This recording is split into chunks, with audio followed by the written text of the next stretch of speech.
안녕하십니까. 오늘은 진짜 예수를 찾아서 150번째 루터의 95개 논제에 대해서 말씀을 드리려고 합니다. 이제 95개 논제는 뭐 아시다시피 루터가 자기가 이제 강의하고 근무하는 그 비텐베르크 대학 대학 이제 부속 성당 부속 교회죠. 교회 그 출입문에 이제 이 95가지 논제, 토론 주제입니다. 토론 주제. 그걸 라틴어로 95항목을 쭉 이제 적었다는 거죠. 당시는 그게 이제 나무로 된 문이어서 이제 뭐 못으로 박았는지 했는데, 오늘날에는 이제 철문으로 바뀌어가지고, 그 문에 이 주조로 이 95개 이 논제, 라틴어로 된 원문을 그 문에 아예 다 주물로 다 이제 새겨 놓은 거죠. 저도 가보지는 않았습니다. 그래서 이 루터의 95개 논제가 언제 게재되었느냐 하면 1517년 10월 31일입니다.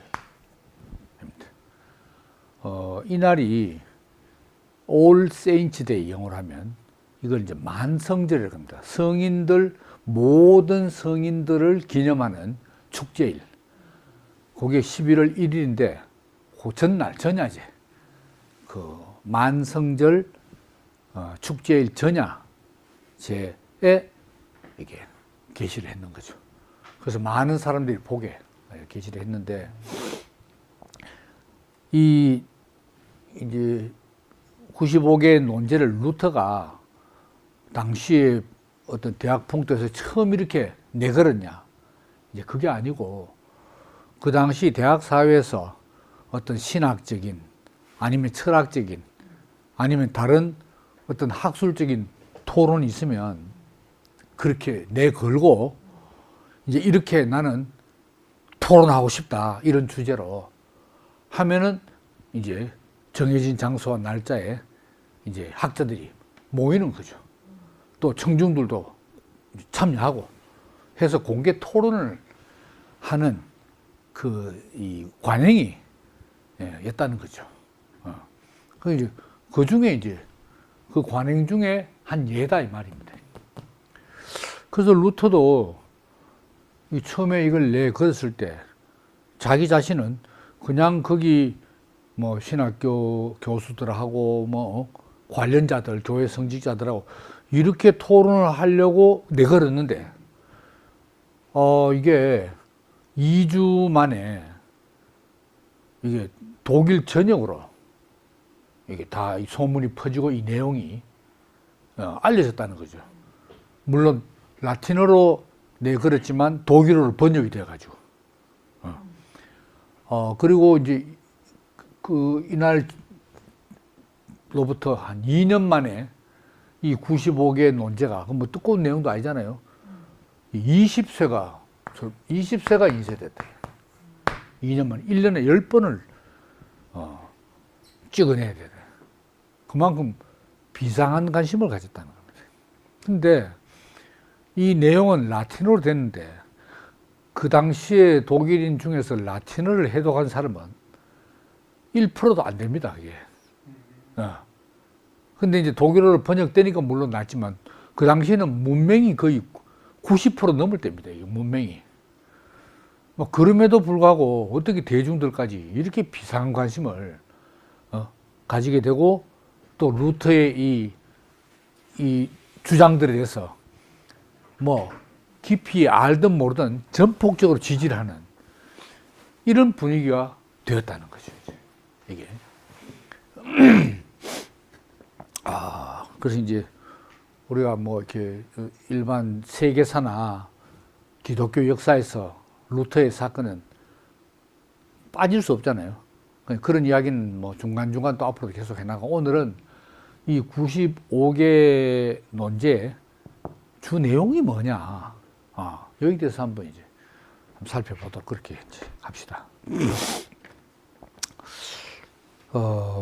어쨌든 종교개혁은 언제부터 시작됐냐. 그 시작점이 바로 이날 되겠죠. 95개조 논제를 내건 날. 이랬답니다. 그러니까 이러면 얼마입니까? 2017년 10월 3일. 2017년이 루터 종교개혁 500주년 기념 해서 이 개신교에서 전 세계적으로, 우리나라에서도 물론이고, 기념 행사를 했고, 또 특히 이 해에 500주년에 루터의 어떤 연구 논문, 연구 서적, 또 번역본 많이 출판됐어요. 이게. 그리고 넷플릭스 보면 루터 영화도 있습니다. 그것도 500주년 기념을 해서 나온 거예요. 저는 걸핏하면 넷플릭스 보는 데인데 실제로 몇 번 안 봤는데. 그래서 그러면 이제 말하자면 이제 이 논제를 어떻게 내걸게 되느냐 하면은 결국 이제 면죄부 때문부터 면죄부. 죄를 면한다. 근데 이제 오늘날 좀 뭐 엄격하게 따지면 면죄부라고 번역하기보다는 면벌부다 이거죠. 그러니까 죄를 지었으면 죄의 결과로 벌을 받잖아요. 그 벌을 면해준다. 그러니까 이 면벌부가 이제 더 정확한 용어인데, 저도 그걸 알지만 워낙 익숙하게 면죄부라고 귀에 익었기 때문에 면벌부가 잘 안 와닿아요. 그래서 뭐 우리가 면죄부라고 쓰고, 뭐 내용은 죄 때문에 벌 받는 거 하니까 뭐 비슷하니까 뭐 면죄부라고 그냥 하는 게 더 친숙할 것 같습니다. 이 면죄부 말하자면 판매. 이것 때문에 이 사건이 발단이 됐다는 거잖아요. 이게. 근데 이제 면죄부가 뭐 루터 이 당시면 나왔던 게 아니고 기원을 거슬러 오면 상당히 오래돼요. 1095년 이게 십자군 전쟁 때입니다. 십자군 전쟁.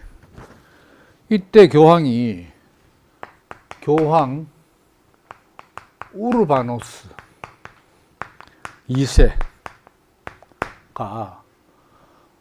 이제 면죄부를 이제 발행하면서 뭐라고 했냐. 십자군 전쟁에 참여하는 군인들한테 주는 거예요. 십자군 전쟁에 참여했다가 전사하든 전염병으로 병사하든 아니면 뭐 물에 빠져 죽든 참전만 하면 무조건 죄는 완전 사면이다.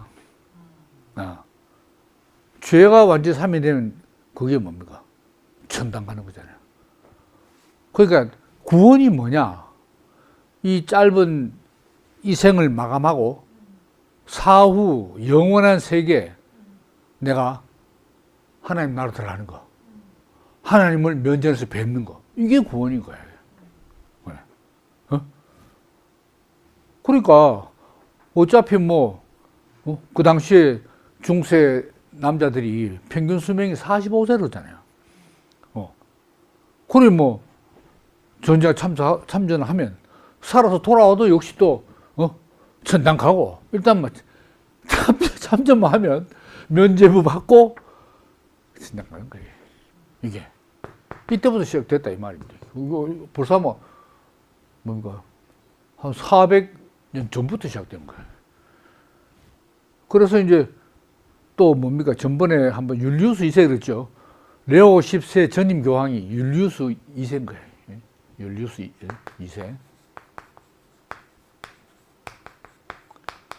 이 사람이 성 베드로 성당을 더 정축하고 이게 르네상스식으로 해야 되겠다 해서 이때부터 이제 면접을 또 발행했잖아요. 그런데 이제 레오 10세가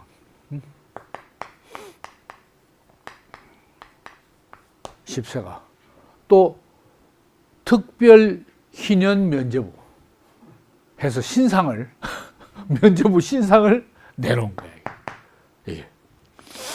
이렇게 되었습니다. 이제.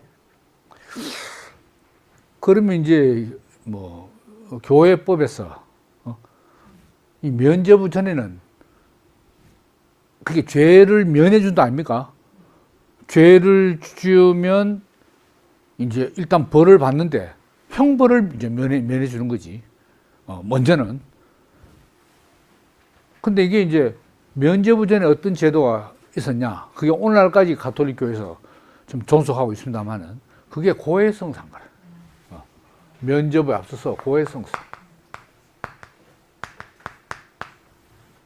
고해성사가 이제 면제부를. 물론 고해성사가 없어지는 건 아니고, 그때도 계속 존속했는데, 고해성사 이전에 이 죄사함의 의식이 뭐냐? 고해성사보다 더 먼저, 그게 바로 세례입니다. 세례. 유아세례. 그래서 이제 뭐 고대나 중세나 오늘날도 뭐 그런 사상이 지배적이지만 모든 기독교인들은 내가 인류의 조상 아담과 하와의 원죄 때문에 날 때부터 나는 죄 가운데 있다. 죄 아래 있다. 이렇게 됐다 이 말입니다. 그러니까 죄가 있으면 어떻게 되냐? 내가 잘못도 아닌데 죄가 있으면 어떻게 되냐? 그러면은 죄는 반드시 형벌이 따르고 그 형벌을 다 갚아야 돼. 벌을 그냥 보속을 해야 되는 거야. 내가 해야 되는데 그 보석의 가장 강력한 장치가 바로 유아세례인 거예요. 유아세례. 이러면 일단 완전히 죄가 다 없어버려요. 세례받으면. 그러니까 그 당시에는 뭐 중세 유럽인들이 뭐 전부 그렇다니까. 하지만 그럼 야만인이나 멀리 다른 이방인들을 볼 때 그건 뭐 물론 죄인이고 이 면죄가 되지 않은 좀 뭐 지옥 가는 건 정해진 그런 인간들이다 이 말입니다. 근데 그렇지 않은 뭐 어린애가 뭐 합니까? 근데 부모가 딱 성당 데려가가지고 세례를 막 받으면 지는 모르지만 하면 죄가 없어져 버렸어. 근데 이때 완전히 제가 딱 원죄가 이제 원죄가 사해지는 겁니다. 해지는데 고해성사를 못하면 필요하냐? 사제에게 내가 이런 잘못 말고 하냐? 근데 살다 보면 자꾸 내가 죄를 짓는 거야. 죄를. 분명히 죄는 다 사함 받은데 현실적으로 죄를 짓는데 그 중에서 상당히 중죄도 있잖아요. 뭐 살인이라든가 이런 죄는 뭐 아무리 죄가 없어도 해도 또 죄를 지니까 세례는 한 번 받으면 끝나지 두 번이 없는 거야. 왜 뒤에 개신교의 흐름에서 제세례파칸이 나오잖아요. 칼빈하고 뭐 이럴 때 제세례파 그래가지고 완전히 엄청난 탄압을 받잖아요. 심지어 같은 개신교 안에서도 탄압받고 가톨릭은 물론이고 세례는 한 번 받으면 된다. 근데 제세례파는 유아가 지가 의식이 나오지 않으면 그건 그냥 의식일 뿐이다. 성인이 되어서 자기가 죄를 자각할 때 그때 세례를 받는 게 진짜 아니야. 그래 두 번 받는 게 제세례파 아닙니까? 응? 근데 그들을 핍박할 때 잡아가지고 물에 그래 세례 한 번 더 받으라 하면서 물을 완전히 익사시켜 버린 거예요. 이게 제세례파. 그건 또 나중에 한번 이야기할 때 더 자세하게 말씀드리기로 하고요. 그러니까 이제 고해성사는 이거는 이제 한 번만으로 끝나는 게 아니고 자주 받는 거예요. 여러 번 받을 수 있다는 또 이점이 있는 거라. 그때. 그러면 처음에 이제 어째야 되겠어요? 이제 마음의 통회를 해야 되겠지, 통회. 내가 이렇게 세례 때 용서를 다 받은, 죄 사함을 받았음에도 불구하고 내가 또 나쁜 놈으로 죄를 짓네. 통회를 해. 그 다음에 신부님이 찾아가서 입술로 고백을 하는 거야. 고백을 하면, 오늘날도 그렇지만, 이제, 그 죄의 항목도 들은 신부님은, 이제, 그거 한번 고백한 자체가, 신부님 갔다는 자체가 죄가 많이 사해진 거야. 그런데 신부님의 이제 그 면죄로 그 죄의 중량에 따라서 다 안 사라진 게 있어요. 그러면 이게 이제, 요게 이제 일시적인 형벌이 남아. 일시적인 형벌이 남아. 영원한 형벌이 아니고 일시적으로 남은 형벌 남았어. 그러면 이제 신부님이 뭘 하냐. 일단 이 남은 형벌을 보속을 해야 되니까, 기도하고, 금식하고, 자선을 베풀어라. 요 세 가지가 기본 종목이에요. 이걸 베풀고 또 나머지 교회 마당을 쓸어라. 화장실을 청소해라. 뭐 이런 기타 선행들. 선행들을 딱, 그게 벌입니다, 벌. 그러면 이제 일시적인 싹 사라지는 거예요. 그러니까 아주 뭐 작은 죄든 줄 수 있는데, 예를 들어서 뭐 진짜 뭐, 나라를 팔아먹었다든가, 국가 기밀을 스파이로 외국에, 유출시켰다든가, 엄청난 살인을 저지르다든가, 이런 범죄들은 이 쉽게 일시적 형벌이 이 생에서 아무리 내가 보석을 하려고 이런 걸 해도 많이 남아 있는 거야, 이게. 심한 사람은 수백만 년 해도 남아 있는 죄가 있다, 이 말입니다. 그런 사람이 어디 가느냐? 다 연옥에 가는 거예요. 그러니까 지옥은 이제 일단 아무리 뭐 악한 크리스찬이라 하더라도 지옥은 세례받은 사람은 지옥은 안 가. 일단 뭐 지옥은 안 가. 안 믿는 사람은 지옥 가는 거고. 크리스찬은, 세례받은 크리스찬은 이제 아직 남은 형벌 때문에 연옥에 간다, 이 말입니다. 그럼 연옥에서도 이 영혼은, 그 일시적 형벌이 남은 영혼은 거기서 계속 정화를 해야 돼, 정화. 자기 영혼을, 죄를 씻어야 돼. 그래서 연옥이라는 뜻이 뭐냐? 프리가토리움, 라틴어로. 프리가토리움은 바로 정화의 장소입니다. 정화의 장소가 연옥이에요. 네. 근데 세월 없이 연옥의 상황이 너무 참 안타깝잖아요. 그러니까 이 교회의 보화하는 게 있어요. 교회의 보화. 교회의 보물. 보화. 이 보화의 항목 중에 거의 다이아몬드, 비유하면 다이아몬드에 해당되는 게 예수 그리스도의 공적인 공로. 대속적인 공로. 그 다음에 뭐 사도들의 공로. 그리고 많은 성인들, 세인트, 성인들의 공로. 이런 공로와 연결되어 가지고 연결되는 일을 하면 이게 특별 사명 가는 게 특별 사명. 그러니까 왜 예루살렘 성전을 꼭 순회를 하려고 하냐? 거기 가면은 죄가 엄청나게 이제 삭감되는 거야. 포인트가 완전히 이제 내려가는 거예요. 그 다음에 성인들 유물 만지고 관람하고 이게 다 이게 일시적 형벌을 내가 보속하는 행위입니다. 교회 보아. 이런 사상에서 요 면제부 판매가 여기 이제 이제 응용이 되는 거지. 면제부 판매. 그 교황이 딱 판매를 한대. 딱 사면은 근데 교황이 이제 어떤 면제부 하냐? 완전 면제. 완전 면제부.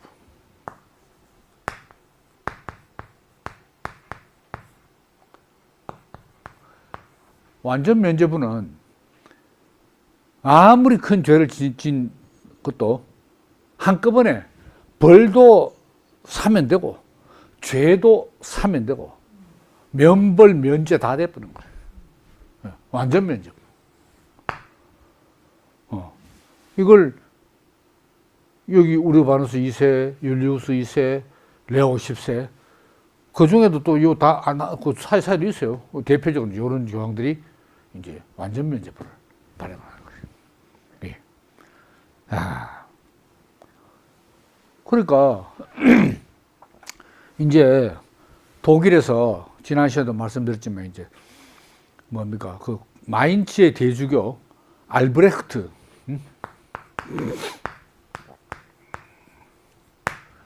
이 사람이 27의 주교가 됐잖아요.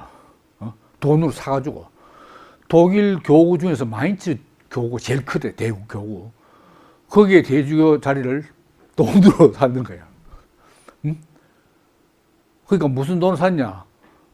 뭡니까? 은행에 융자 받아가지고 먼저 교황한테 이제 들밀었잖아요. 그걸 자기 갚아야 되잖아요. 교황 면제부 팔 것을 자기가 목돈으로 먼저 융자 받아가지고 면제부가 판매액, 할당액 다 조금 쓰고 자기가 이제 그 면제부 파가지고 이제 은행 융자를 갚아야 되지.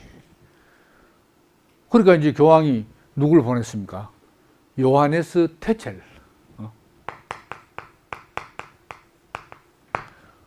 이 사람은 루터보다 출생을 보면 한 20살 정도, 20몇 살 정도 많은 사람입니다. 그때 뭡니까? 대생들이 다 있어요. 연필 그걸 된 거. 보면 퉁퉁하게 생겨져 있잖아요.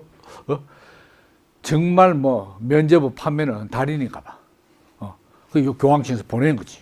네가 가서, 팔아라.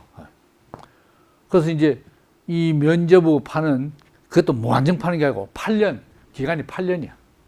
8년 동안 이제 팔도록 그렇게 딱 해놨단 말이야. 그리고 그 당시에 1517년 이 당시에는 루터가 이제 신학 박사도 받고 그 뭡니까 에르푸르트 대학 나왔잖아요. 그래서 이제 강의하고 이거는 이제 비텐베르크 이제 대학에서 강의를 하고 하는데 그리고 또 어거스틴 수도에 자기가 또 사제 아닙니까? 그럼 이제 교구 평신도들의 고해성사 자기가 이제 받고 해결해 이런 직분이다 이 말입니다. 근데 자기 교구 안에 있는 많은 사람들이 다른 구역으로 넘어가 가지고 면접을 사오는 거야. 왜? 이 알브레흐트는 자기가 벌써 또 프리드리히 선제후 이 사람이 왜 석유물을 5,000점 넘게 가지고 했잖아요. 그거 관람료 수입 짭짤 올리는데 퇴체를 가지고 장사하면 방해되잖아요.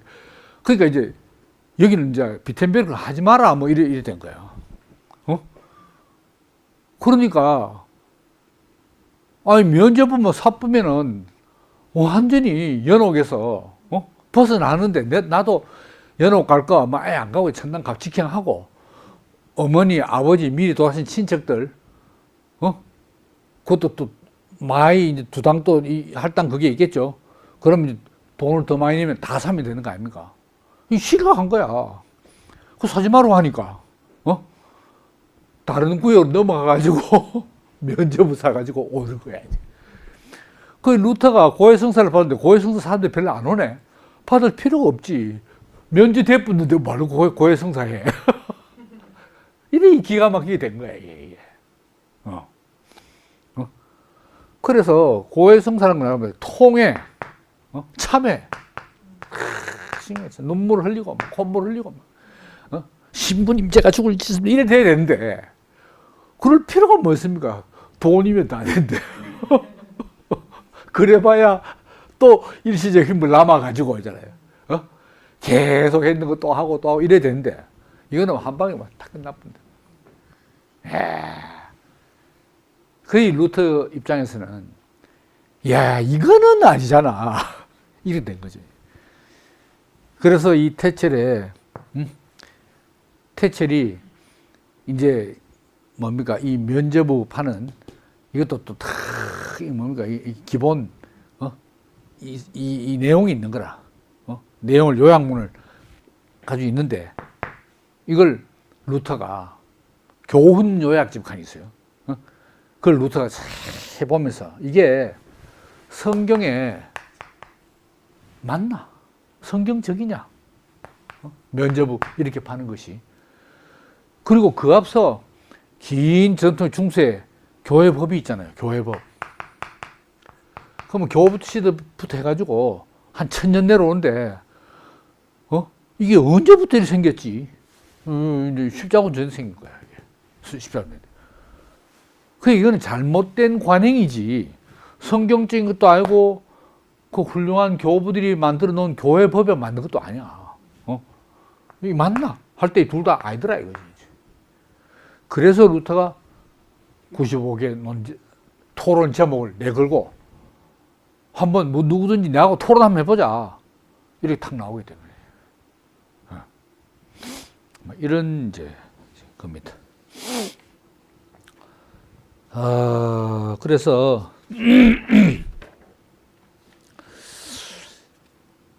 이제 이 고해 성사가 세례를 받았으면 이제 안전하게 배로 말하면 항해해가지고 천국에 딱 들어가는 거야. 근데 여기서 이제 죄를 많이 살다가 지워버리면은 배가 파손이 돼버린 거야. 파손이면 빠져 죽잖아요. 천당도 못 가고. 그러니까 이 배가 파손된 다음에 이 의지할 수 있는 널빤지, 둘째 널빤지. 이거는 제가 한 말이고 그 당시 나오는 말인데 교황이 말했어. 둘째 널빤지다 이거라. 여기에 널빤지에 올라타면 안 죽는다. 그게 고해성사를 해야 된다. 근데 뭐 면죄부 나와보면은 널빤지고 뭐 필요 없어. 그러니까 아무 통회하는 마음 없이 나는 뭐 이제 면죄부 샀다. 이러면 이게 뭐가 되냐 이거지 이제. 그래서 이제 이 거짓을 루터가 이제 파헤치는 겁니다. 자, 그래서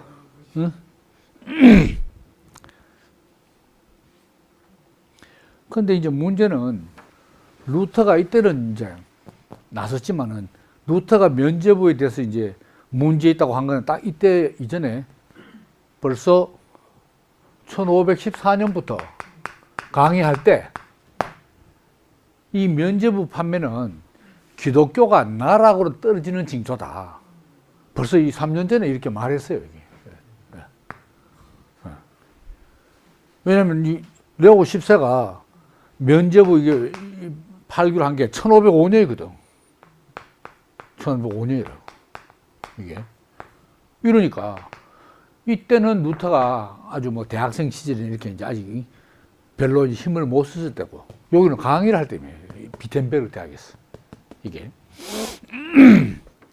그래서 그 이전에는 심지어 이 이전에는 루터도 면죄부를 지지했다니까요. 그래서 나는 한때 그리스도의 공로들이 면죄부를 통하여 실제로 나에게 주어진다고 믿었고 루터도. 그리고 이런 어리석은 개념에서 사람들에게 면죄부는 너무 고귀한 것이므로 소중하게 여겨야 하며 경멸하거나 값싸게 여겨서는 안 된다고 가르치고 설교했다. 루터도 초창기는 그랬는 거야. 면죄부 심각하게 생각 안 했다니까요. 예. 그렇게 했다 이 말입니다. 자, 그래서 1500원 그래 하고 이제 오늘 진도 잘 나가네요.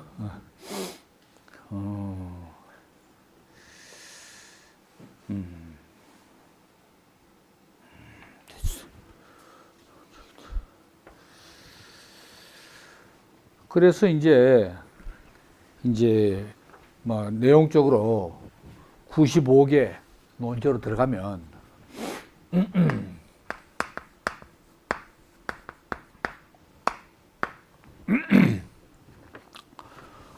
여기는 전부 이제 95개 논제가 6단계로 되어 있습니다. 해가지고 처음에 도입부, 그 다음에 2번에 서술, 3번에 논의 현황, 4번째 논증, 5번째 논박, 6번째 결론. 이렇게 돼 있거든요. 그러니까 도입부는 이제 그냥 서문이죠. 서문. 그러니까 내가 왜 이걸 쓰느냐, 왜 내가 거느냐, 진리에 대한 사랑과 관심으로부터, 그리고 진리를 이끌어내기 위해서 내가 이게 이제 건다. 이런 취지를 말하고, 그 다음에 서술은 95개 중에 첫 번째부터 4개까지, 논제 1부터 4까지. 이건 다른 모든 나머지 논제의 밑바닥에 깔려있는 전제들이다. 기본 전제가 이제 여기 나온다 이거죠. 그 다음에 논의 현황은 논제 5번. 요게 이제 제일 핵심인 거예요. 이게. 그 다음에 이제 뭐, 논제 6부터 80, 그 다음에 논제 81부터 91, 그리고 논제 92에서 95. 요래인데, 이걸 전부 다 설명하면은 다음부터 안 나올까봐. 제가. 그 중요한 건, 요거하고, 요거, 요 정도만 간략하게 이야기해도, 이런 걸 아마 다룬 데는 잘 없지 싶습니다. 저니까 다 다루는 거라고 생각합니다. 그럼 논제 1을 이제 뭐라고 하냐 한번 제가 읽어볼게요. 라틴어로 읽으면 여러분들 모르니까 제가 우리말로 읽을게요. 우리의 주님이시고 선생님이신 예수 그리스도께서 회개하라 라고 말씀하셨을 때 그분은 신자의 생애 전체가 참여하는 삶이 되기를 원하셨다. 회개하라. 이런 건 뭐 복음서에 많이 나오잖아요. 요 특히 마태복음 이제 4장 7절을 이제 이야기했는데 4장 17절 회개하라. 그래서 이제 고해성사. 그러니까 고해성사를 말하는 게 아니다. 주님은 일생에 걸쳐서 진지하고도 참된 참회의 삶을 살라고 한 거다. 그래서 고해성사 제도를 문제 삼은 거죠. 그 다음에 이제 논제 2번. 그 말씀은 고해성사, 즉, 성직자가 집회하는 고백과 보속을 언급하는 것으로 이해될 수 없다. 이건 제가 설명을 이제 드린 거고. 그 다음에 논제 3. 그러나 이 말씀이 내적 참회만을 의미하는 것은 아니다. 회개하라 한 게 여기 이제 마음속에 양심적인 참회, 요것만 말한 건 아니다. 육신을 죽이는 것이 다양하게 외적으로 나타나지 않으면 그러한 내적 참회는 아무런 가치가 없다. 요게 이제 참회뿐만 아니고 참회의 삶을 살아내야 된다 이 말입니다. 이게. 참회의 삶을 양심적으로 하고 행동 안 하면은 육신적으로 안 나타나는 내 육신을 죽이는 게 결국 선행이고 그런데 그게 루트가 이제 그런 걸 말하고 있다. 그 다음에 논제 4. 자아에 대한 증오. 참된 내적 참회. 요게 자아에 대한 증오다 이 말입니다. 존재하는 한에는 우리가 하늘나라에 들어갈 때까지 죄에 대한 형벌은 여전히 남아있다. 그러니까 끊임없이 참회를 해야 된다. 이런 걸 볼 때 이게 지금 루터의 초기 아닙니까? 그 루터의 초기 신학은 대단히 중세적인 요소가 많다는 거.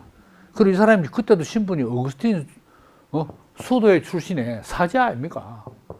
경건하고 금욕적이고 기도에 이런 사람이다 이 말입니다. 뭐 듣는 여러분들에게는 상당히 거리가 멀리 듣기지만 그렇습니다. 그 다음에 이제 요 논제 5 요게 중요한데 이게 뭐냐? 교황은 자기의 직권이나 교회법에 근거하여 부과한 형벌 이외에는 어떠한 형벌도 사면할 의지와 권세를 갖지 못한다. 이게 전체 95개 조항이 제일 핵심이다. 이걸 말하려고 나머지를 다 썼다 이 말입니다. 그러니까 교회 법에 근거하여 부과한 형벌, 가톨 교회 내에서 교회법에서 어긴 걸 형벌 주는 거, 그것만 교황의 권위고, 뭐 연옥에 가 있는 사람까지 죄를 사면한다. 그건 말도 안 된다 이 말입니다. 심지어 요 태첼은 앞으로 지을 죄까지 이거 사면 다 사면 된다고 하잖아요. 미래의 죄까지 다 사면 됩니다. 그러면 이생죄, 연옥에 가서 남아있는 죄, 내 지은 죄 지금 짓고 있는지 앞으로 지을 죄, 면접, 이거 완전 면접하면 사품은 끝이야. 참, 복음은 복음인데, 진짜 그렇다면, 사기면 이거보다 더 큰 사기가 없고, 그런 거 아닙니까? 복음이냐, 사기냐, 이게 진짜. 야, 그래서, 이제, 1517년에 이제 95개 논제했잖아요. 여기에 대한 이제 해설집을 1년 뒤에 1518년에 95개 논제 해설집을 냈어요. 해설집. 여기는 이 논제 5에 대해서 그럼 형벌은 그럼 교황이 사면할 수 있는 형벌하고 아닌 형벌하고 뭐 형벌의 종류가 뭐냐 할 때 모든 형벌에는 6가지 형벌이 있다. 형벌. 첫째는 영원한 형벌. 이게 뭐겠어요? 저주받은 자들이 지옥에 가는 거. 이건 영원한 형벌이에요. 영원한. 그 다음에 두 번째가 연옥의 형벌. 연옥이 떠지는. 세 번째, 자발적이고 복음적인 형벌. 네 번째, 하나님의 교정과 징벌로서의 형벌. 다섯 번째, 교회가 제정한 교회법적 형벌. 여섯 번째, 신적인 정의를 만족하기 위해 필요한 형벌. 이렇게 돼 있는데, 어쨌든 복잡하게 다 생략하고, 요 다섯 번째, 교회가 제정한 교회법적 형벌. 요것만 교황이 사면할 권리가 있다. 해서, 이 6가지 다 교황의 사면권을 말하고 판매하는 게 이게 완전 면접 아닙니까? 그럼 이거 이제 루터가 볼 때 교황이 완전히 하나님 자리에 지가 올라가 있는 거야. 하나님 권리를 교황이 다 행사한다 이 말입니다. 근데 확 한 가지만 교회 법 위반은 법 안에서 위반 그것만 형벌할 수 있다. 이런 이야기입니다. 그래서 자, 이 형벌에 대한 보소, 고해 성사 이런 게 다 뭐 때문입니까? 나의 구원을 위해서 구원.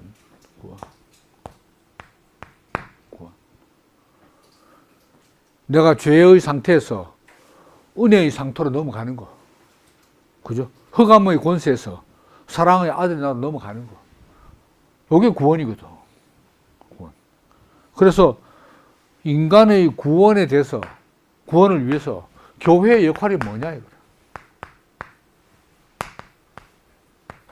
역할이 뭐냐. 이걸 루터가 다룬다 이 말인데. 꼭 교회가 필요하겠죠. 교회가 없으면 구원이 안 되니까. 근데 교회가 이 면죄부를 팔아가지고 구원을 장사하면 되냐 이 말이지. 이런 이야기. 그래서 교황은 교회 법적 처벌을 넘어서는 어떤 형벌도 메고 풀 권한이 없다. 예수님이 베드로에게 네가 이 땅에서 매면 하늘에서 풀릴 것이고, 이 땅에서 매면 땅에서 매면 하늘에서도 매어질 것이다. 그걸 이제 베드로가 이제 일대 교황으로 이제 해서 교황이 그 권세를 가졌다. 이런 내로 온 거 아닙니까? 교황이 이제 뭐 인간의 죄를 메고 풀고 다 가는 거야지.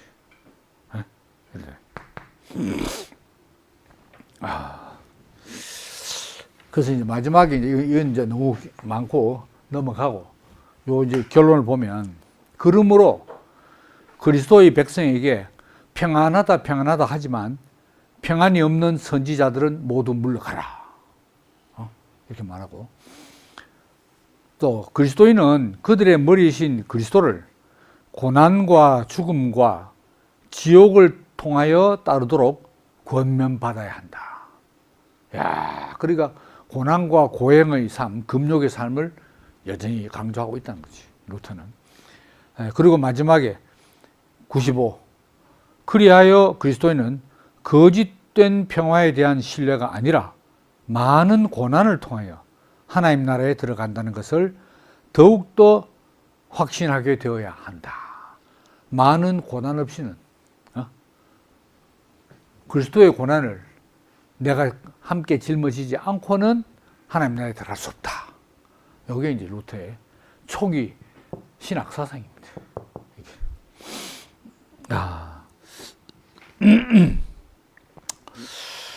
자, 그러면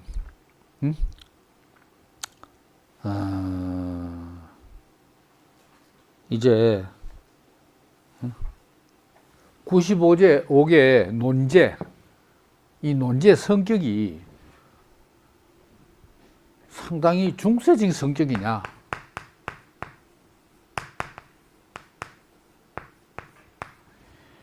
아니면은 종교개혁에서 일어난 복음적 성격이냐.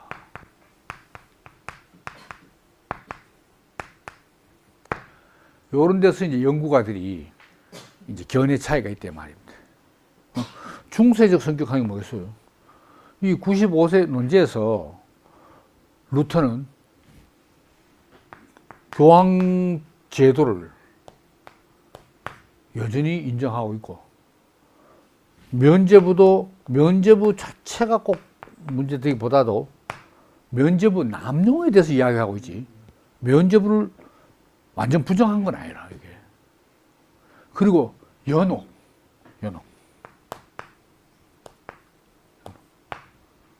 연옥의 실제를 여전히 인정하고 있잖아요.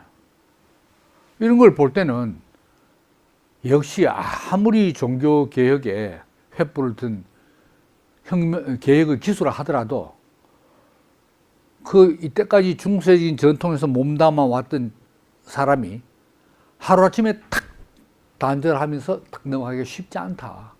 이런 걸 보여주잖아요. 그죠? 그러니까 루터 때문에 루터 교회, 독일 개신교는 다 루터교 아닙니까? 그럼 후대 이제 루터 종교개혁을 이어간 이 신학자들이 그럼 교황제나 면죄부나 연옥을 인정하느냐? 그리고 루터파 이 신조, 신앙 조항을 딱 이렇게 무슨 고백 딱 나올 때 이런 개념을 잃었냐? 이런 개념 한 개도 없는 거예요.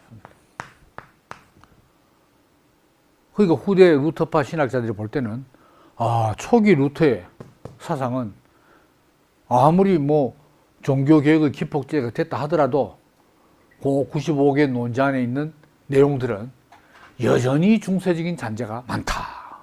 이렇게 보는 거지. 그 말도 맞죠? 맞는 거예요. 그래서 이제 요건 또 마지막 결론부터 또 하고, 그러면 이제 이제 어떻게 처음에 말씀드렸지만 2주 만에 독일 전역에 다 전파되고 2년 만에 20세 인사가 됐느냐, 폭발적인 급속한 보급, 폭발적 반응이 어떻게 나냐 이거죠.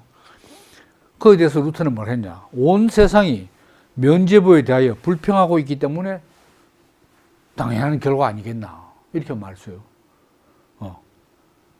근데 그런 사람도 있지만은 자기들 구역 넘어서 면죄부 사온 사람도 있다니까. 그러니까. 근데 어쨌든 대중의 신금을 어떻게 올리랬냐. 그 당시에 이 독일 크리스찬들도 성직 제도에 대해서, 이 반성직 제도 불만이 많은 거야. 새끼들 저것들 때문에 세금 다 뜯기고 한다는 이 불만이, 성직 제도에 대한 불만이 엄청나게 많아. 그리고 그 당시에 또 이 경기 이제 침체, 뭐 그 다 농업이 위주지만은 흉년 들고 뭐 이러면 뭐, 근데 또 이제 영주들, 봉건 영주들도 또 다 또 세금으로 또 다 소출 떼가 뿌리지. 그러니까 너무도 살기 힘들어하는 거라. 그러니까 이제 경제적인 침체, 이것도 또 하나 있고, 그 다음에는 안 그래도 살기 어려운데 이 면죄부 판 돈, 평소에 또 종교세 낸 막대한 돈이 어디로 들어갑니까? 전부 이탈리아 교황청으로 갚는 거라. 그래 이 시기가 독일뿐만 아니고 각 나라에서, 전에 했잖아요, 봉건 영주들 이 사회에서 이제 황제 중심으로, 왕 중심으로 재편되는 시기라. 그게 민족국가. 독일은 독일대로, 스페인은 스페인대로, 프랑스, 영국, 뭐 민족국가 대두되는 시기거든. 민족국가. 그러니까 왜 우리 돈이 이탈리아로 흘러가야 되는데, 옛날에는 그런 국경의식이 없잖아요. 신앙으로 전부 우리는 하나인 거야. 한 마음, 한 믿음, 한 신앙, 뭐 이런 거 아닙니까?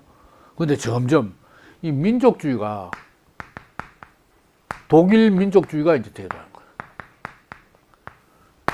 특히 이 독일 귀족들, 자기들이 지금 세금 거다 쓰기도 바쁜데 그걸 막대한 금액을 또 교황청에 갖다 바쳐야 되는 거야. 그다음 또 면죄부까지 팔아 돈 끌어가네. 그 불만이 많지.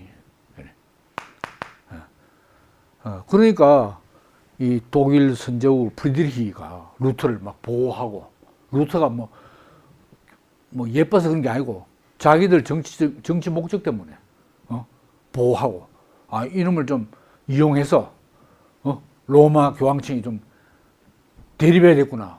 딱 좋은 소재로 써먹은 거죠. 이게. 야, 그러니까 이제 독일 민족적 감정이 또 이제 살아있다. 삼중으로 이제. 그러니까 점점 이제 화약이 많이 차여 있어. 거기에 루터가 굳이 복용 해가지고 자기도 그럴 줄은 몰랐는데 이게 심지를 붙이게 된 거예요. 야, 그래서 이제 어떤 반응들이 나왔나. 대중들은 전체적으로 뭐 열렬한 지지를 했는데 요 엘리트 그룹들이 이 찬성과 반대로 완전히 나눠요.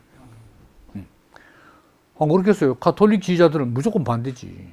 성직자들. 그래서 이제 독일 인문주의자들은 대체적으로 인문주의 운동에 한 단계 발전된 운동이다. 루터의 이 운동을 지지를 했어요. 근데 당시에 북유럽 인문주의 왕자라고 칭송받는 누굽니까? 에라스무스. 에라스무스가 처음에는 조금 온건하게 동조하다가 루터가 점점 과격해지니까 발 싹 빼쁘고, 오히려 노예 의지, 에라스무스는 자유 의지, 됐었고 그 대항에서 루터는 노예 의지 논문을 썼단 말입니다. 오히려 대립하는 사람입니다. 에라스무스는. 근데 이제 어쨌든 이제 독일의 많은 인문주의자들은 루터를 지지했어. 그래서 뭐 대표는 마르틴 부처 이런 사람도 그렇고 또 비텐베르크 대학에 있을 때 그 동료 교수들 학자들이 거의 다 루터의 입장을 지지했다 이거죠. 근데 칼 슈타트 이런 사람도 유명한 사람들이고 그렇습니다. 그래서 이제 독일 내에서는 어쨌든 뭐 반대자보다는 거의 분위기가 지지하는 분위기인데 반대하는 사람 누구겠어요? 마인츠 대주교. 마인츠 대주교. 그 다음에 이제 로마 교황청. 이건 뭐 말할 것도 없죠, 뭐. 그래서 이제 마인츠 대주 알브레흐트가 점점점 불길이 점점점 번져나가니까 보고를 해야 될 거 아닙니까? 그래서 자기 관할의 마인츠 대학 신학부의 교수들에게 이것 좀 먼저 대체해봐라 해서 바로 17년, 이건 뭐 지금 10월 30일 아닙니까? 근데 바로 그 해 넘어가기 전에 마인츠 대학 신학부가 루터 주장을 반박하는 문서를 딱 발행하는 거예요. 정면으로 반박하는 거예요. 이게. 그 다음에 이제 교황청 신학자 실베스터 프리에리아스 칸설입니다. 이름이 있죠. 프리에리아스. 이 사람은 1518년에 교황의 권위에 관한 마르틴 루터의 주제넘은 논제에 반대하는 대화편 이란 제목으로 대화편 형태로 루터를 반박합니다. 교황의 권위에 관한 마르틴 루터의 주제넘은 논제. 그래서 이 사람은 이제 어떻게 진단했냐? 잘 진단했죠. 95개 논제가 면죄부 판매에 대한 반대를 하는 논제로 보이지만은 그보다 더 심각한 것은 이거는 교황의 권위에 도전하는 거다. 딱 진단한 거예요. 교황, 이 심각하잖아요. 교회의 가르치는 직무, 그 권위와 역량이 위협받고 있다. 이렇게 생각했어요. 근데 이 사람은 거기에 대해서 반박을 어떻게 했냐. 프리에리아스, 프리메리아스가 아니고 프리에리아스. 교황은 모호하다 하는 교황 모서를 들고 나왔어요. 교황이 오류가 없는 거는 교회 교리도 물론 오류가 없고 교회 행사, 교회에서 행하는 모든 이 일에서 교황이 명하는 일은 오류가 없다. 그럼 면죄부는 교황이 시킨 거니까 오류 없다 이거지. 이렇게 돼. 근데 이제 루터가 또 가만히 있습니까? 그 루터 인상이 얼마나 거시기성인데. 그러니까 교황의 권위에 관하여 실베스터 프리에리아스의 대화편에 대한 응답 해가지고 또 반박 글을 쓰는 거예요. 이게. 그러니까 이제 이 프리에리아스하고 논쟁을 하면서 문제는 면죄부보다도 좀 전면에 떠오른 게 교황의 권위냐, 성경의 권위냐, 이 문제가 됩니다.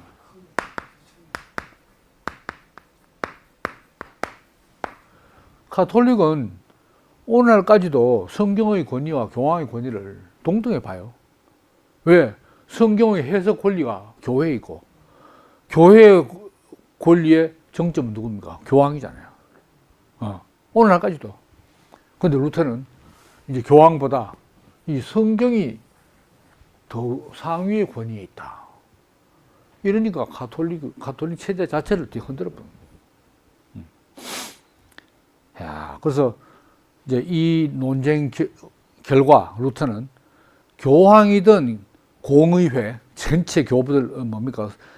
그 사제들 모으는 공의회 결정이든 오류가 있을 수 있다. 이걸 확신하게 됐다. 그 다음에 뭐 또 이 뭡니까? 면죄부 이 판매 이 설교자 요한 테첼은 뭐 말할 것도 없이 루터에 반대하는 이제 태도를 취했는데 이 사람이 17년 이후에 18년에 프랑크푸르트 대학에서 신학 박사를 받았어. 박사 논문 내용이 루터를 완전히 반박하는 내용으로 반박했네. 그리고 또 이제 퇴첼은 이게 이제 양대, 그 당시 양대 이 수도원, 이게 라이벌 수도원이 뭐냐면 도미니쿠스 수도원하고 아우구스티누스 수도원하고 이게 양대 라이벌이거든요. 근데 퇴첼은 도미니쿠스 수도원 출신인 거라. 루터는 아우구스티누스 수도원 출신인 거라. 그러니까 아우구스티누스 이 출신들은 전부 루터 다 지지할 거예요. 그래 됐대. 그 박사 논문을 완전히 루터 반대하는 106개 조항을 해가지고 95개인데 106개 조항에도 루터를 막 까는 그런 논문을 썼다 이거지. 그러면 또 루터가 가만히 있겠습니까? 가만히 안 있죠. 루터는 또 여기에 대해서 또 반박하는 글을 썼어. 이게. 그 다음에 이제 유명한 사람이 그 루터와 논쟁을 공개적으로 벌인 요하네스 에크. 이 사람은 뭐 수도사도 아니고 인문주의자고, 루터가 상대하기는 상당히 만만치 않은 적수. 이 사람이 가톨릭에서 이제 교황청에서 대표로 한번 루터를 이길 만한 사람이 누구냐 하니까 에크를 다 주죠. 요하네스 에크를. 그래서 에크를 잉골슈타트 대학의 교수인데 요하네스 에크가 나온 거예요. 예. 그래서 또 이제 오벨리스크라는 제목의 또 글을 써가지고 반대. 그 루터는 아스테리스크 해가지고 또 이제 반박하고 이래 됐다 이거죠. 야. 그래서 이렇게 됐는데, 오늘 상당히 많은 내용을 저의 유리한 이 설명의 흐름에 의해서 거의 다 커버한 것 같네요. 이 마지막으로 이제, 하면 95개 논제의 성격이 면죄부 자체에 대한 반대를 한 거가, 루터가. 아까도 말씀드렸지만, 면죄부 남용에 대해서 반대한 건가, 아니면 면죄부 자체에 대해서 반대하는 거예요. 그래서 현대 2015년에 칼 트루먼이라는 사람에게 그 인터뷰를 물어봤대요. 유명한 신학자에게. 루터 교신학자겠죠. 대답하기 아주 까다로운 질문이다. 이렇게 답을 했대요. 왜 그러냐. 루터는 면죄부의 남용을 비판한 것이 맞거든. 왜냐하면 면죄부가 긍정적 기능을, 남용만 하면 긍정적 기능을 가지고 있다고 생각한 거야, 처음에는. 그죠? 야, 근데 그러면, 퇴첼의 면죄부 판면 문제가 뭐냐? 남용한 문제가 뭐냐? 뭘 남용했는데? 하면, 이게 면죄부가 죄를 면하는 거 아닙니까? 면벌부, 형벌사면하고, 이 원래 고해성사의 이 연장선상이 있어야 되는데, 이 결국 참회, 통회, 이 개인의 참회, 통회가 없는 면제니까 이 거리가 이거하고 돈으로 사면 되는 거, 거리가 너무 멀었다 보대. 이게 남용이다. 여기에 바탕을 둬야 된다 이 말이에요. 그죠? 요걸 루터가 문제 삼았다 이거지. 이게. 이제 그런 이야기입니다. 그런데, 그러면 루터는 면죄부 자체에 대해서 전혀 비판하는 게 없나? 그것도 아니라는 거죠. 왜 그러냐면,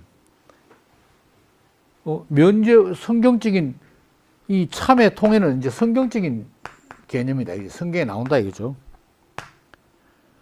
그래도 교회에 보호하는 것은 성인들, 내 어떤 그 선행에 의한 공로가 보호가 아니고 복음 자체가 보호 아니냐. 복음 자체. 이렇게 되어버리면 면죄부의 의미가 완전히 평가절하돼버려요. 가치가. 심지어는 그게 면죄부 그거 살 필요 없고 그거는 말하자면 루터가 그렇게까지 말 안 했지만 그건 사기야, 사기. 이런 얘기 되어버리잖아요. 그래서 또 루터는 또 뭐라고 하냐. 자기의 구원을 위하여 돈으로 할 수 있는 일 가운데 면죄부 구입이 가장 하찮은 일이다. 가장 시시하고 대도 아닌 일이다. 이렇게 루터가 말했다 이 말이에요. 그 면죄부 자체를 비판하는 거지. 예. 근데 그러면 95개 논제를 읽은 독자들은 루터는 면죄부 남용만 비판하는구나 이렇게 받아들였겠네요. 95개 읽어보면 이거는 면죄부 사지 말라는 이야기고 면죄부 자체를 비판한 걸로 독자들은 다 이해했다. 그 말이 맞는 것 같아요. 그리고 루터의 반대자들은 루터가 면죄부 남용만 비판하네. 그래 봤겠어요.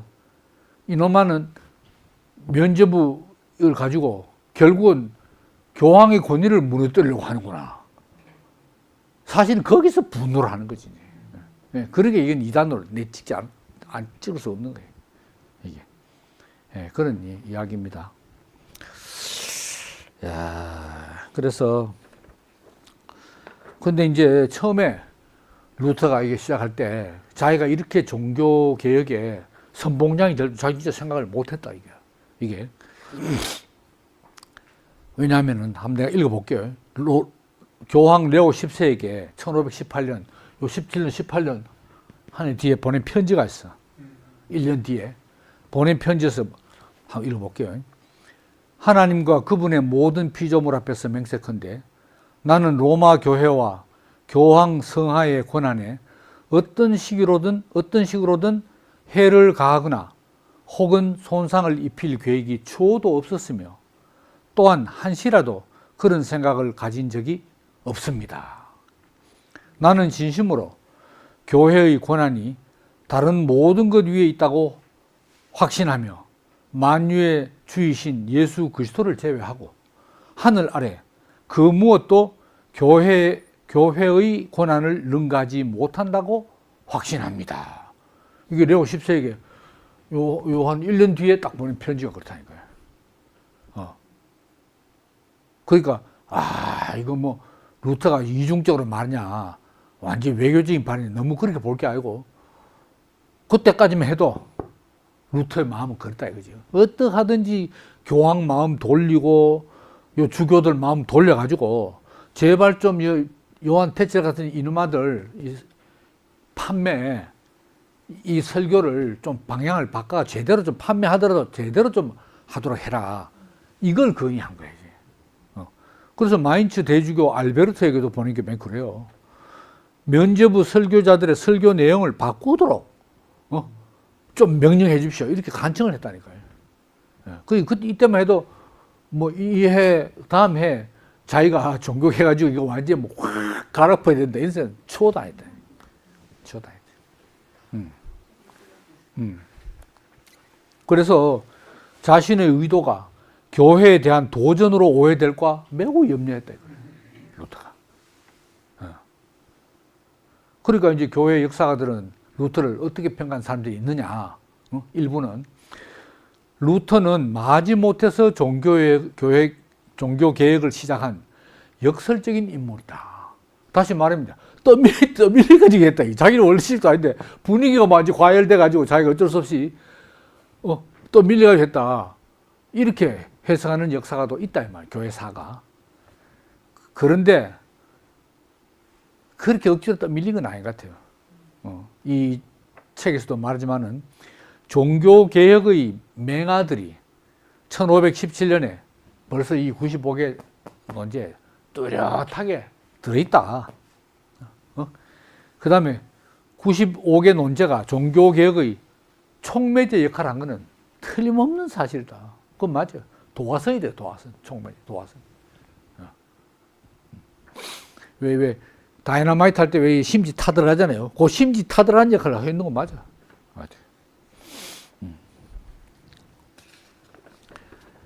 자, 그래서 이제 이 중세적 성격과 이 보험적, 개혁적 성격, 이게 동시에 다 95개 논제에서 발견이 된다. 뭐 이런 이야기죠. 자, 그래서 이제 1518년 4월에 뭐가 있냐? 하이델베르크 대학에서 논쟁이 있었어요. 하이델베르크 논쟁. 거기서 루터가 십자가 신학을 이야기하는 거예요. 십자가 신학. 그래서 이제 제가 십자가로 돌아가라 그 처음에 했잖아요. 그 이제 그거하고 또 다 연결 이제 되는 거죠. 루터의 십자가 신학하고 이제 뭡니까? 제가 십자가 돌아가면서 이렇게 또 95회까지 할 걸 생각 못 했는데, 또 이 한 게, 왜냐면 이제 제 이게 관심사 그 전에 한번 몇 회째까지 했습니까? 코페르니쿠스의 천문학 혁명, 코페르니쿠스의 그 혁명, 그런 혁명, 그 다음에 혁명까지는 아니지만 그 천년의 이 로마 가톨릭 역사를 뒤집는 이 개신교의 종교개혁, 이런 사건들이 저는 상당히 궁금하고, 또 제가 처한 이 위치에서 혁명, 이게 어떤 상황에서 일어나고 또 어떤 상황 조건에서 성공을 하느냐, 여기에 제가 비상한 관심을 가지기 때문에 이게 뭐 직접 하나하나 관계되는 건 아니지만, 루터 말이 전부 뭐 자자고 다 맞다는 것도 아니지만 관심이 간다는 거죠. 이게. 그러니까 지금 뭐 올 내용은 벗어나지만은, 자, 결국은 이제 가톨릭 루터 이전에 6세기부터부터 중세라고 하잖아요. 그럼 고 5세기까지 이제 고대교회, 아우구스티누스까지 고대교회, 6세기부터 이제 이 말하자면 이제 로마 가톨릭, 저쪽이 좀 뭡니까? 동로마, 뭐 저쪽 동유럽, 그리스 정교 빼고 요 서유럽을 보면은 1000년이 가, 1000년을 루터까지 1000년. 그래서 1000년을 오는 동안에 더욱더 이제 교황권이 강화됐다. 교황.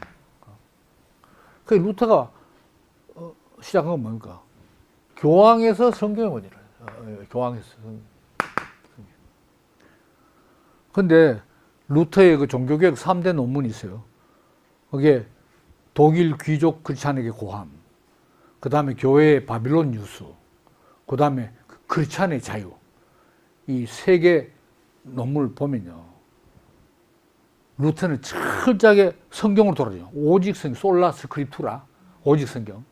그 성경이 뭐냐? 문자주의입니다. 문자 그대로야.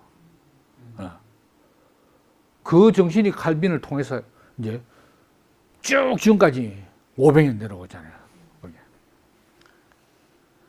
그걸 다시 뒤엎은 사람들이 자유주의 신학자들인 거죠. 성서 역사 비평, 문헌 비평, 우리 그때 했죠. 자료 비평, 편집 비평, 그 전부 이제 역사 비평 하잖아요.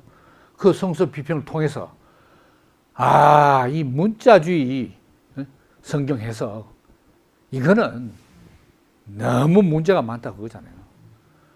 그러면 500년 지나서 이제 루터와 칼빈의 이 문자주의, 축자 영감설이 뒤집어집니다. 그죠? 그러니까 이제 교황권이 무너져, 그 다음에 성경 자자구구 문자 그대로 전부 하나님 말씀이라는 이것도 무너져. 그러면 그 절대적인 권위를 어디서 찾아야 되냐? 이거 아닙니까?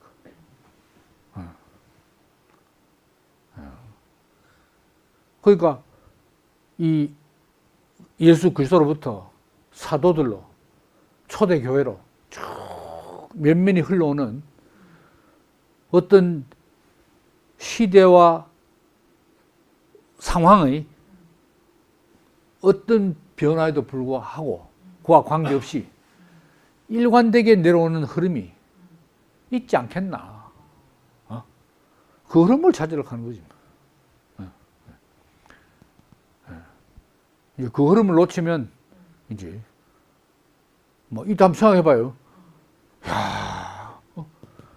그러니까 이 세상은 짧은 현세 삶은 영원한 내세 천당에 가기 위한 잠시 잠깐의 대합실인 거라. 이 생을 그렇게 해석한다니까. 그러니까 내가 지옥에 뭐 용서받으면 지옥은 안 가지. 연옥에 머물러 가지고 내가 언제 천당 갈지 모르게 그렇게 한다. 얼마나 안타깝게 생각할까요? 그러니까 이 땅에 사는 삶의 목표가 천당 가는 자격을 얻기 위해서 하는 거야, 천당. 그런 신앙 속에 서구인들이 있었기 때문에 교황이 그걸 다 이용할 수 있는 거지. 사기도 그렇잖아요. 욕심 없는 사람한테 사기 못 치지. 알면 그만이지. 거기서 뭔가 한탕 할락하는 욕심 있는 사람한테 사기가 먹히거든. 마찬가지예요. 이게. 그래서 내가 이걸 보면서 이때로서 어쩔 수 없지만, 이야, 정말 루터마저도 내세.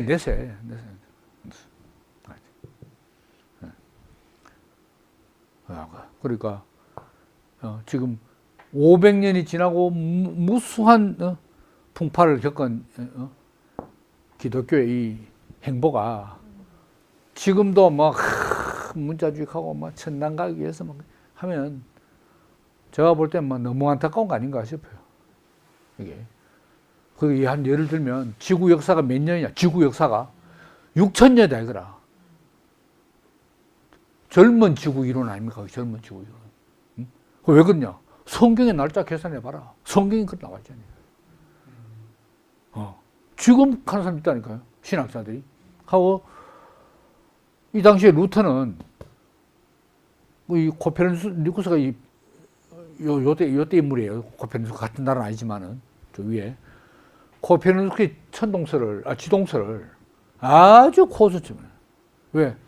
성경 문자주의 각에서 딱 보니까. 그 말도 성경 봐, 성경.